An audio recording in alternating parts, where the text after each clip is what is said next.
great rabbis of yesteryear. We're coming into Yutet Tishrei territory over here. It's going to be the Hilula of great Rabbi, I believe we mentioned about on a few occasions before. His name was Rabbi Yakov Ben Shabbat. Great Rabbi of his time. He passed away around the year, reported over 1858. He was one of the great rabbis from I think from the previous times in himself. He was a descendant of the famous Rabbi Rabbi Yakov Ben Shabbat HaKadmon, another very great rabbi. Many stories are actually related over within regards to him. He actually himself was a miracle worker.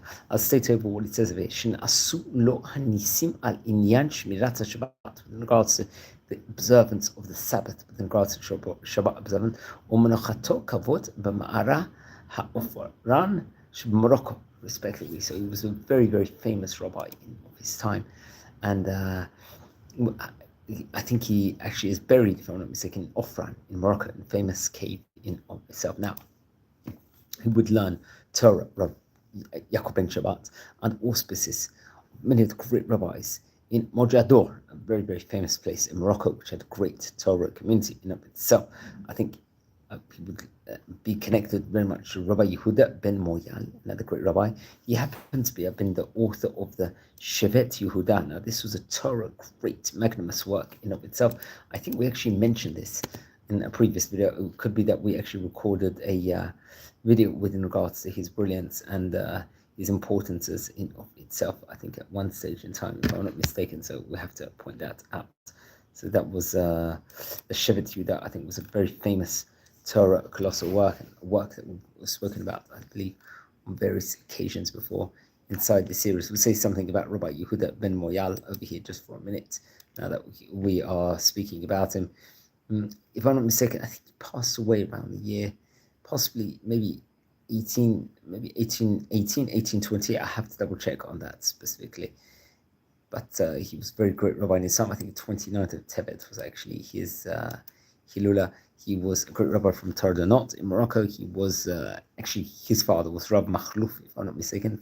They came from a line of great families. I think his mother was a Ben Shabbat, respectively, Rab Ben Moyal in of itself. He was appointed a Dayan of the Jewish congregation in Safi and a Rosh Yeshiva also, and was a prominent rabbi in Moghaddor, respectively, and was, I think, connected to many of the great rabbis who would be appointed head of Jewish court in his time. And I think he would actually go on a famous journey to Eretz Israel, if I'm not mistaken, over there, and was connected to very famous rabbanim over there. And I think especially Raphael Inkawa, the great rabbi who we mentioned about quite recently, if I'm not mistaken, and was also a author of great Torah books himself, especially the Shevet Yehuda, which we spoke about just before, which is a great Torah book in of itself. And his son was Rabbi Masud, and his son was Rabbi Shimon Zrihen, who was a famous Dayan and a great rabbi in Sefi, respectively. So that was, I think, the rabbi he was learning under. You can see the caliber of the greatness and the brilliance of the rabbis, respectively, at that point in time. And that very much recommend was Rabbi Yakov Ben Shabbat's rabbi, let's just say, in of itself. So the author of the Shevet Yehuda and the head of Jewish court, and was very, very close to him. He was also very close to another famous rabbi, Rabbi Chaim Pinto, who was a member of the court, I think, of Rabbi David Chazan. So let's say something about Rabbi Chaim Pinto just for a minute. I believe he lived between the years 1748 to 1845. He lived quite a long life, about 97 years. And he was actually from Eswero also. I believe this was the case. Obviously, it was in Mugado in his lifetime. And he actually came from a great rabbinic family, if I'm not mistaken. We know that the Pinto family is a great family. And I think even now in modern day, many people come to the Kever of Rob Pinto to pray at the Chacham's grave, Jewish cemetery in Essaouira. He was also, once again, a man, a great rabbi that was remembered as a man whose prayers were received in Shemaim, in heaven, in the office and synagogue, preserved as a historic site, is a place, and many of them have a number of synagogues worldwide, including Pinto Center Synagogue in Pico Boulevard in Los Angeles. And I think one of his descendants is famous Rabbi Yeshayahu Yosef Pinto, another great rabbi from the Pinto family, who is currently I think, the head of Mustat Shuvu Israel, if I'm not mistaken, which is based in New York.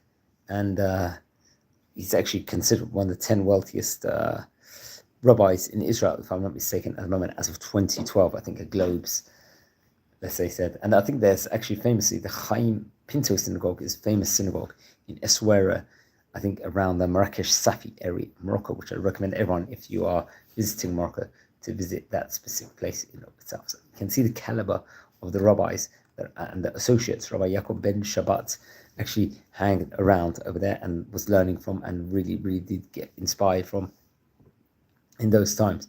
And I think he would become a Rosh Yeshiva eventually in the city of Mogאדור. So this is a very prominent position. Now, I believe he passed away. I'm not sure the exact date, but I think it was it's reported over here on the Hayomi website. It was on the 19th of Tishrei, back in the English year 1858. And it could be that he was actually in Lisbon at the time, in that specific city in Portugal at the time. The great rabbi had passed away, which we have to point out there also. Now, he left great Torah books, very important works, including the Ruach Yaakov, which is Drushim on the Tanakh, the Torah, Nevim, and Ketuvim, and various different difficulties, questions on the Gemara, which was inside a Torah work called the Rosh Amir, if I'm not mistaken. Then there was the Yagel Yaakov, which is Piyutei, written Piyutim, poems in himself, and Sefer Hamon Chogek, which was based on Masechet Chagiga, which I think was left in a manuscript form, if I'm not mistaken. Let's explore a few of the highlights from the great rabbi's books. One of the teachings actually says, I think in pages 56, 57, in the Ruach Yaakov book, this I believe was printed actually in Livorno back in the 1881, possibly after he passed away. It teaches over here, Mazhir shelo yesh shum paneha ra'a ba'et tito hatzdaka. This one of the teachings actually says over here, very important teaching, just for life in general. Another one, I think, that comes from page number 61 in the Ruach Yaakov book, which I recommend. It says, Mavhi lama talmidei chachamim aniyim kedei la'anichilam yesh bo mamash.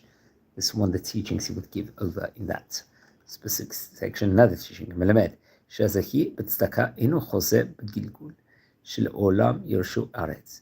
This is, I think, it's the second drush actually from the book, once again printed in Livorno, the Ruach Yaakov book, respectively. So very, very interesting. Another teaching from the Ruach Yaakov book, now from the 6th drush, from pages 108 to 109.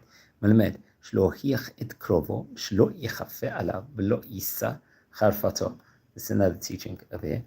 And then the drush bet, the second drush over here, in pages, I think 60, 61, it says in the book of the Ruach Yaakov, it says, Melamed, Shetov Hashem lekol Yisrael, v'rachamav lerabot umot ha'olam. Another very, very important teaching there. So he was a great rabbi of his time, and the great rabbis of Morocco. And the rabbi we mentioned about before on various occasions, Rabbi Yakov Ben Shabbat. And it's always a privilege to speak about the great Moroccan Chachamim of yesteryear. We've possibly spoken about at least maybe about even as many as 200 Moroccan rabbis of yesteryear, which is, I feel, very, very important to speak about and progress about also itself. Now, friends, we are a community here. We're learning about the great rabbis of yesteryear. If you descend from any great Chachamim and you feel we should include them inside the series, if we haven't already done, in the Stories of Tzaddikim section, please send me an email now.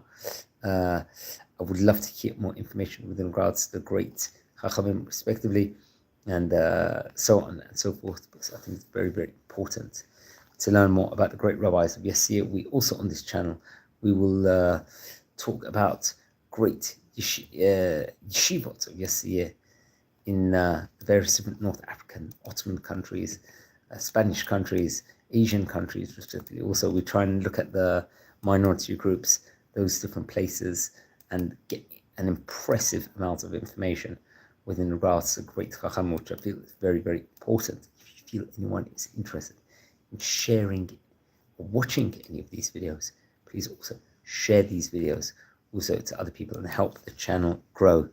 Also, now, friends, we're nearing 7,500 subscribers, which is a phenomenal achievement. I don't think we would have achieved. We thought in our wildest dreams we'll actually get to this stage at the moment. So asking you all a favor at the moment, please subscribe to the channel and help grow the community. I'd really appreciate it. And on that note, I'm going to wish you all Shabbat Shalom. Tomorrow night is going to be Shabbat, Parshat Chol Hamoed Sukkot, naturally. So it's a very, very opportune time. It's a time just before Hoshana Rabbah, which is one of the most important times of the year. And I think it's a good note to wish you all well and the Chag Sameach. I appreciate you watching. Thank you very much for watching. Have a great day. Appreciate it.